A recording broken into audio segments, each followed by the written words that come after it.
MONUSCO, ils sont complices de ce qui se passe à l'est du pays. Tout bazo kufa bazali bantabate, bazali insectes, bazali congolais. Même na batwa, nombre de bêtes au bakata ramité ça va compter. Oya biso, bien sûr le nombre.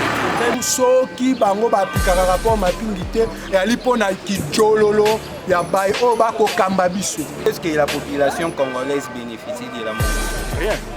Ils sont là, je sais pas, ils sont venus se faire de l'argent.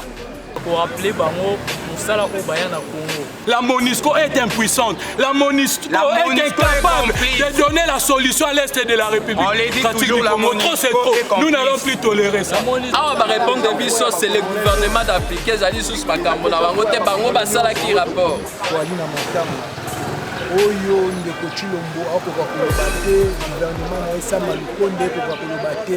Makila ekotanga na este ya Congo, toboyi silence na biso ekomisa biso ba complice. Pe tokoyebisa bayi politique te. Mbula oyo bilenge congolais tokopolitika te na marginalisation. Bali déterminé ya kopesa même sacrifice suprême. Osenga na moto la kibiso état de siège éternel à reconnaître et échouer à quelle na méthode mosusu. Pas cesser pour projet état de siège. Oh et importer rien. Maman ça qui continue pour projet état de siège. Donc tout ça le gouvernement pas cesser état de siège aux hommes mafieux et fiasco.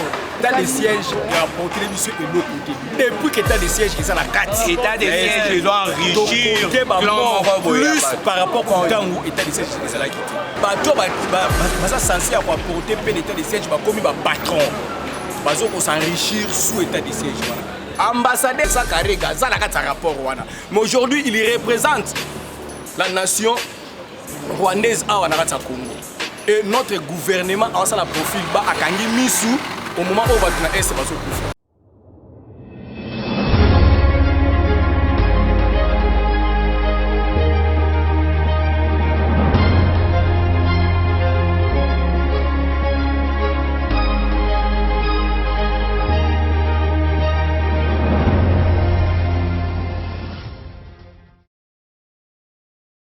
Bino Bandeko Balandi à Plus Clair Télévision, la chaîne de vérité, la chaîne qui vous informe à temps réel. Merci Nabino pour renouveler la confiance Nabino na Plus Clair Télévision. Merci encore une fois de plus.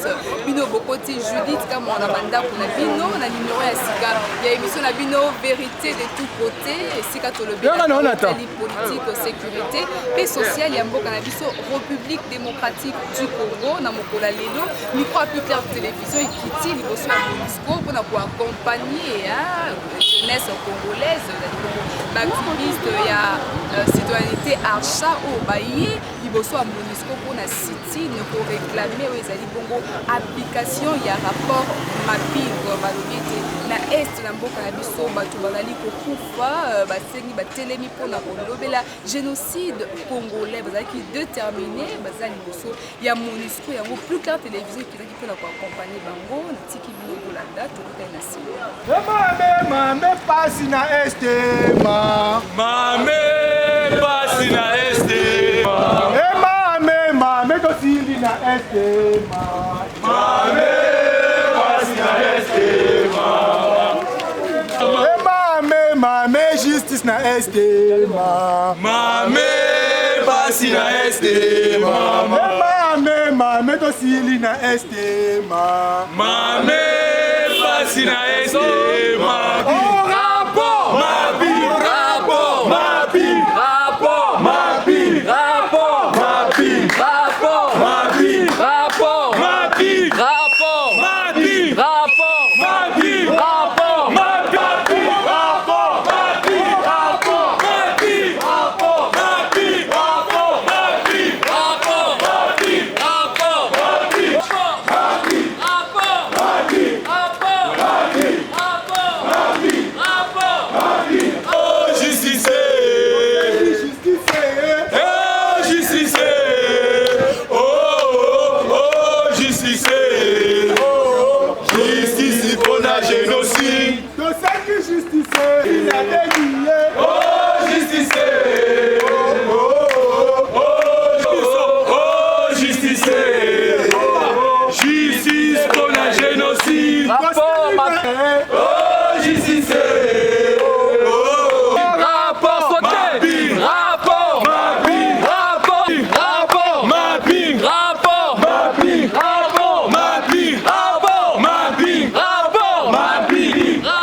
application à rapport mapping yali boyete reconnaissance ya génocide congolais yali boyete comme ça tokozwa position ya bien po totanga memo na biso ebongo to déposer yango po tokende na kimia po biso toali pasi bandeko bakokufa na este bali bandeko na bi bali bandeko na bi Monisco aya awa po na ko soutenir biso de sorte que ba massacre ya STC le ali bongo te biso tokokotisa memo po na koyebisa bango ba orienter leadership na bango po na obtention ya application ya rapport mapping ali boete sima na mikolo mokolo koya tokende pe na hôtel du gouvernement tokende pe na assemblée nationale pour na ba même fait yali boete lettre ouverte et alerte de la synergie citoyenne Archa à la communauté internationale concerne la mise en application du rapport mapping.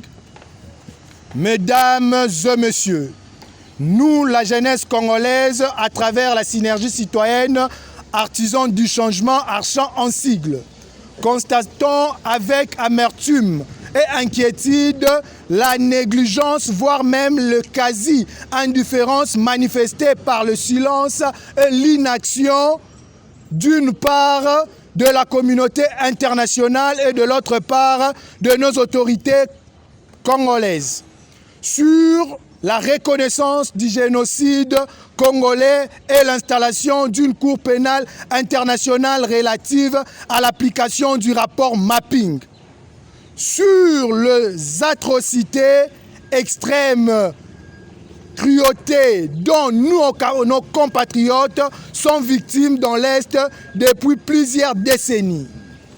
Tant de révélations tragiques suite à de nombreuses découvertes de fosses communes dans l'Est de la République démocratique du Congo. Ce qui nous fait croire que le génocide est bel et bien une réalité dans notre pays et que plusieurs personnalités congolaises, ougandaises, rwandaises sont citées dans le dit rapport comme étant présumées auteurs de plusieurs atrocités et violations graves de droits humains dans notre pays. Pour rappel, les Nations Unies ont d'abord annoncé dans un rapport au Conseil de sécurité en juin 2006 leur intervention d'envoyer une équipe de spécialistes de droits de l'homme en RDC pour y adresser un inventaire. Le projet Mapping avait 3 objectifs majeurs. Dresser l'inventaire des violations le plus grave de droits internationaux humanitaires commises sur le territoire de la RDC entre mars 1993 et juin 2003. Évaluer les capacités existantes du système national de justice pour traiter de façon appropriée de telles violations de droits de l'homme susceptibles de n'avoir pas été considérées. Et élaborer compte tenu des efforts continus des autorités de la RDC et de soutien de la communauté internationale une série d'options destinées à aider le gouvernement de la RDC à identifier le mécanisme approprié de la justice transitionnelle permettant de traiter le suite de ces violations en matière de vérité, de justice, de réparation et de réforme. Le projet Mapping tarde de son application depuis 2008.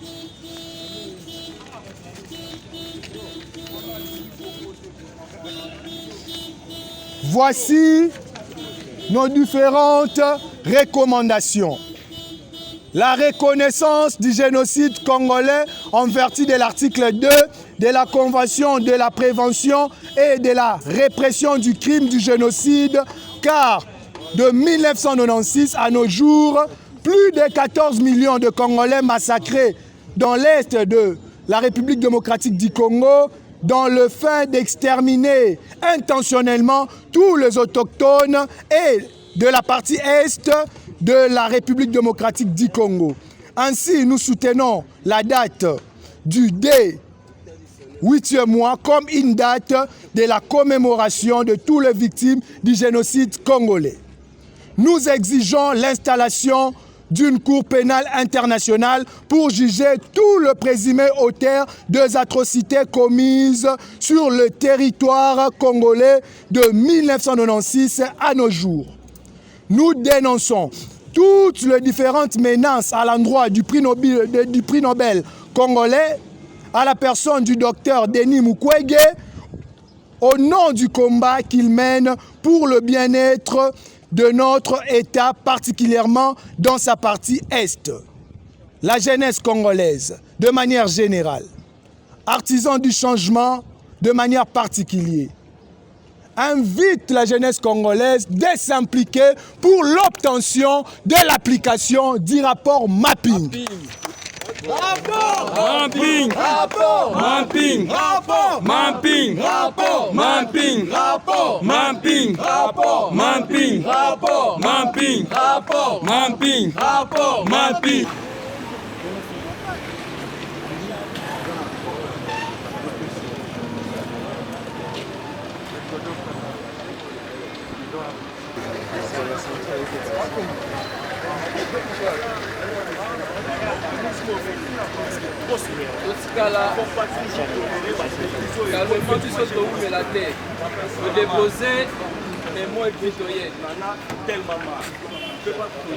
Alors, sur les statistiques, il y a mort à Est, on a des millions de personnes, des vies humaines, on a des fausses sceptiques, des fausses communes, il y a des bateaux. Alors, on ne peut pas tolérer les bêtises, et ça, c'est un moment où l'organisme international a représenté dans MONUSCO, que le monde entier est au courant de la situation, mais aucune application et ça, même pour trouver une solution pour arrêter l'atrocité.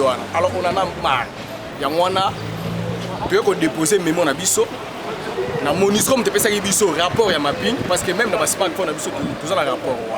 Il y a même de non cités, il y a des représentants mususu entre autres ambassadeur ya Goma Vincent Karega za na kata rapport wana. Mais aujourd'hui il représente la nation rwandaise à na kata Congo. Et notre gouvernement a ça la profil ba akangi misu au moment où ba na est baso kufa. Ya wana te otika rapport awa et les il y aura une série de continuités d'activités et vous allez jusqu'à ce que vous sa biso to komi wapi pour l'application et rapport mapping. On a comme impression que le gouvernement et la MONUSCO ils sont complices de ce qui se passe à l'est du pays parce qu'on en a marre. Nous sommes nés, on grandit. Nous sommes les Ghana Est, c'est comme si tout est silencieux, c'est comme si on nous impose un système quelconque. On demeure dans les systèmes où la partie est de notre pays, il y a des jeunes comme nous, des parents qui meurent, et voilà, rien ne se passe. Et pourtant, avec le rapport mapping, on nous avait rassuré qu'il y aura un changement. Et jusqu'à nos jours, il n'y a pas l'applicabilité de cet accord-là. Donc c'est déplorant, c'est dommage.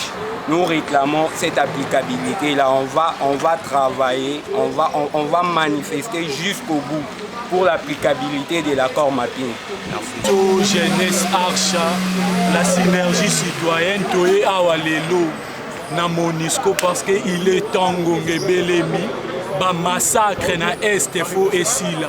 Batu bakufi mingi tozomona to garder silence pendant ngonga mulai solution ezosalema te bato bazokufa wana baza bandeko na biso ya wana lelo to liboso ya MONUSCO to exiger application ya rapport mapping tozomona ete neti coopération moko ezali wana na ba sacre bato bazokufa bazali bantabate bazali ba insecte te bazali ba congolais ya wana jeunesse congolaise etelemi via la synergie citoyenne Archa tokotika lisusu injustice moko teleka na kata mboka na biso. Si la MONUSCO ne répond pas favorablement à nos revendications, nous y reviendrons encore les jours à venir. Merci.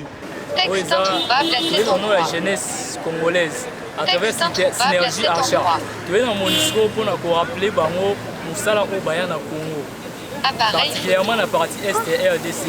ya maintenir sécurité.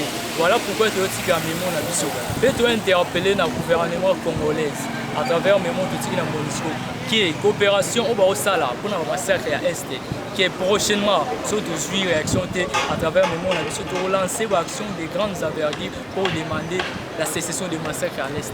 Bon, la mobilisation s'est faite à l'interne mais à travers des personnes ressources. Voilà. Un nombre où ils allaient pour juste des mémos, pour interpeller MONUSCO. Et puis les actions des grandes envergures, au cas où pour réagir, on va appeler la jeunesse congolaise sur le terrain. Voilà pourquoi notre complicité à travers le gouvernement la Bissau. Voilà pourquoi tu vas avertir, va cesser complicité na bango ils en a perte na Bissau citoyen. On fait du mal pendant une trentaine, une vingtaine d'années. Pourquoi?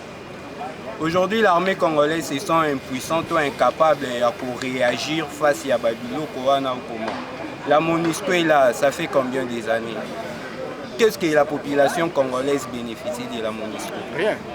Ils sont là, je ne sais pas, ils sont venus se faire de l'argent en République démocratique du Congo. C'est la 40e fois qu'on vient ici. Donc, si ça continue comme ça, nous reviendrons à force. On va mobiliser maintenant toute la population congolaise, toute la jeunesse congolaise. Nous sommes des jeunes, on va sacrifier notre jeunesse pour mettre fin à ce qui se passe à l'Est. Et le gouvernement va coopérer dans le message que vous lancez dans le gouvernement, va cesser le projet état de siège. Il n'y a porté rien.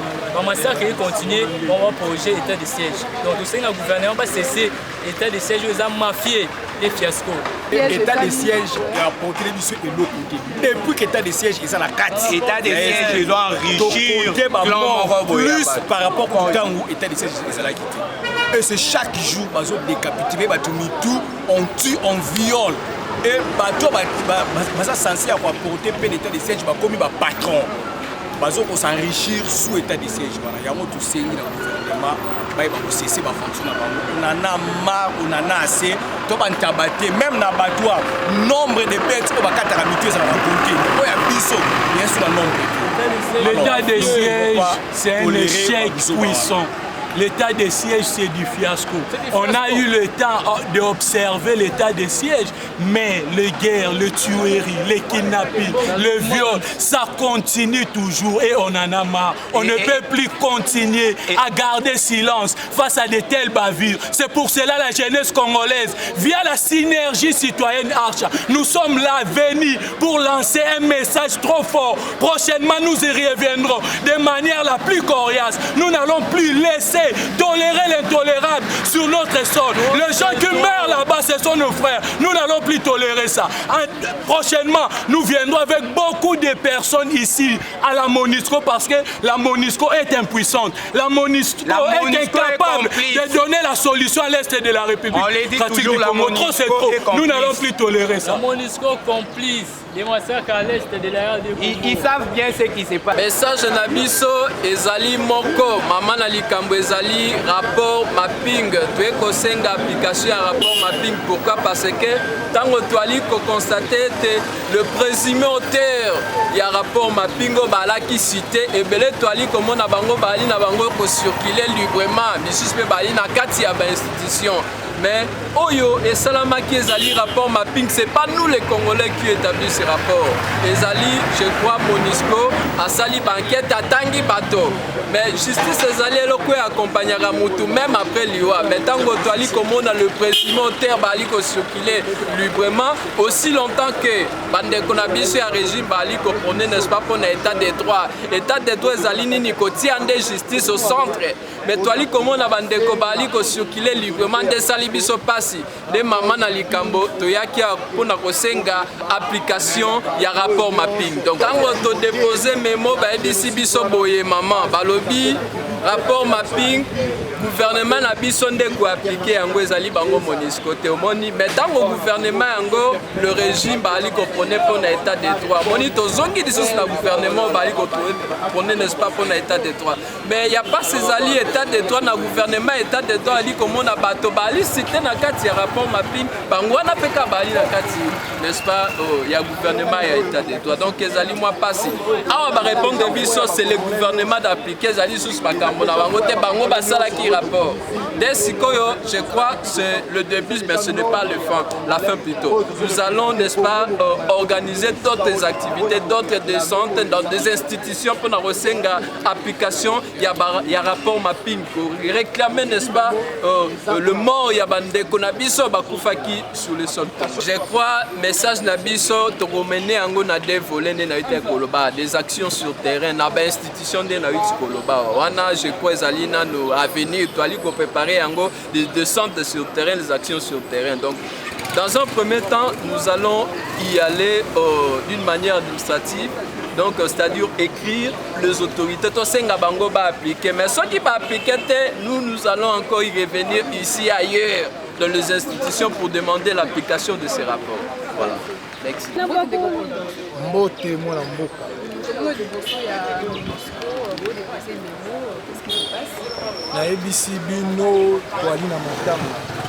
Oyo ndeko Chilombo akoka koloba te gouvernement na esama likonde akoka koloba te yango oyo biso banso bilenge congolais toye awa liboso ya MONUSCO mpona kokwetisa memo mpona reconnaissance ya génocide congolais makila ekotanga na este ya Congo toboyi silence na biso ekomisa biso bacomplice yango wana lelo tobengaki bilenge po ete toloba non au génocide congolais. Stop au génocide congolais.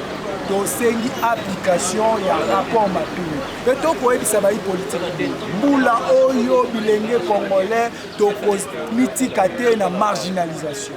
Biso moko tokozwa le devant. Sima ya awa tokopesa bino rendez-vous liboso ya palais du peuple pona sitting monene pona koyebisa bango leadership ya parlement ya monsieur Mboso le PP a orienté yango pona obtention ya application ya rapport mapping. Sima na yango tokokende na gouvernement ya bay oyo balemba warrior pona koyebisa balemba warrior ba obtenir application ya rapport mapping.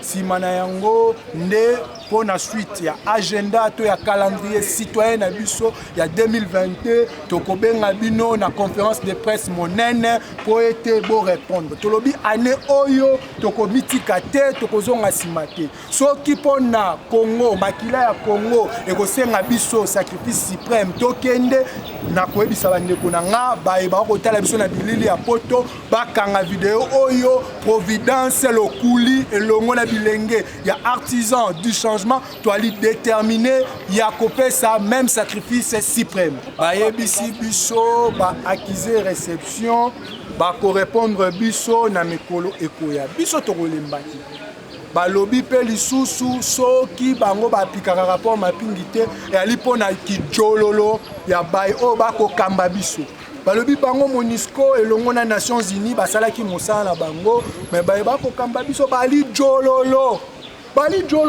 bali ya kolemba bakokoka te bakobanga mpo bayebi ete baye Rwandais na baye Ougandais bali na kati pourtant bango nde bali baparrain na ba. Donc par exemple si bal na gouvernement congolais. Tout à fait biso pe tolobi mokolo koya tokozala kuna comme ça to ça la tête à tête jeunesse congolaise contre ba gouvernement ya ba lemba warrior. Yango wane pesi biso kanda mwana mboka. Toki ko accepter te biso to kovanda kuna na este bako sila bako exterminer bayi mboka na este pona balkanisation esalema ezali bongo kozala inconscient yango wana biso étant que jeunesse congolaise tolobi ete tozala bomoko déterminé pour ete to obtenir application ya rapport mapping. Un mot pour l'état de siège. État de siège ya libongo échec. Donc au sein de la moto qui biso état de siège ezalaka éternel te à reconnaître te échoué à kene na méthode mosusu. Merci beaucoup. Matondi mingi pona bino bayi presse obo accompagnera biso toujours longonia malasima tokobenga bino bozanga te na molulu po ete ya mbalo tokozela mot d'ordre ya bayi politique te. Année oyo biso mo bilenge liboso. Merci beaucoup.